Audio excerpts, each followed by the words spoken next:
Hong Kong has always had the pride of democracy. After being ruled by the British for 156 years, Hong Kongers are very much different from their mainland Chinese counterparts.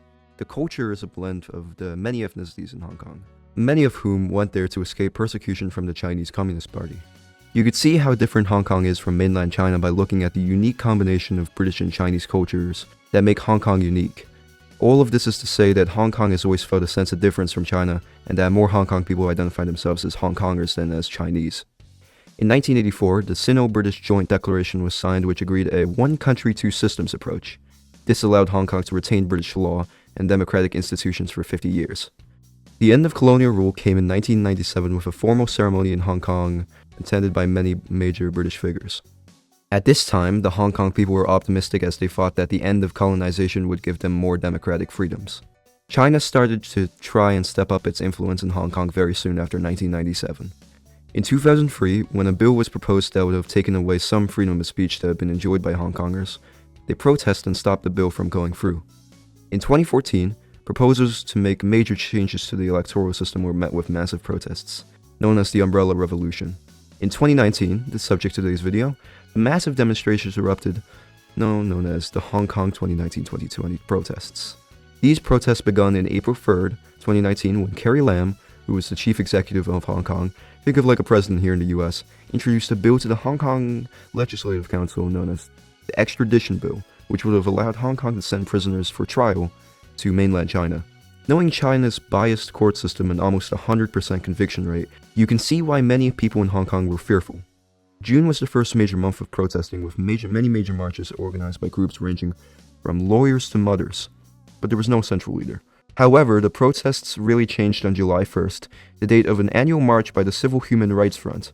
The 2019 march broke the record, with over 500,000 people participating out of 7.5 million people living in Hong Kong.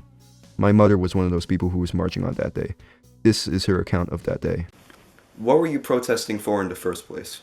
We protest to oppose the extradition bill pass. What was it like protesting on July 1st? The route was about 3 miles long. We kept walking and chanting like 5 demands, not one less, Carrie Lam step down, these kind of things. Overall, the protest ran smoothly, but sometimes we were forced to stop. As it said, there was disturbance by the anti-protesters in the front. On the same day, the protesters stormed the Legislative Council in an act to try and stop the extradition bill in all means necessary. Protests continued and also shown the first ever anti-protest demonstration, but not in the way you would think. Protesters were getting off the train at Yuen Long when the mob decided to attack anybody wearing black and just innocent bystanders. After this had happened, protests continued until a major event happened. While Carrie Lam had suspended the introduction of the extradition bill, she had never officially withdrawn it. On September 4th, she said she would withdraw the bill. However, by that time, the demands that the protesters were asking had grown from just getting rid of the extradition bill. It had grown to 5 demands. The first one would be getting rid of the extradition bill. 2 would be an inquiry into police brutality. 3 would be retracting calling the protesters as rioters. 4 for amnesty for arrested protesters. And 5 is for dual universal suffrage. The government had only met one of these demands, getting rid of the extradition bill. The rest of the demands were ignored. Protests continued on after this. Another noteworthy event was the siege of Poly-U at Hong Kong on November 17 to November 29th. The protests showed that the leadership on both sides were highly different. The protesters never had a central leader of the movement, but instead communicated with each other to form protests on phones. The people of Poly-U were just students who became protesters, protesting for what they believed was right. Looking at the images of the event showed how protesters helped each other to try and escape the siege. Hong Kongers at this point wanted to self-determine their future free from control from a colonial perspective and from a communist system's perspective. The people wanted self-determination of how to continue instead of being idle watching their home turn into a husk of its former self. They wanted to act and save Hong Kong, so they did, hence the protests. Unlike India and Pakistan's decolonization and other decolonization done by the British, there was no country after they left.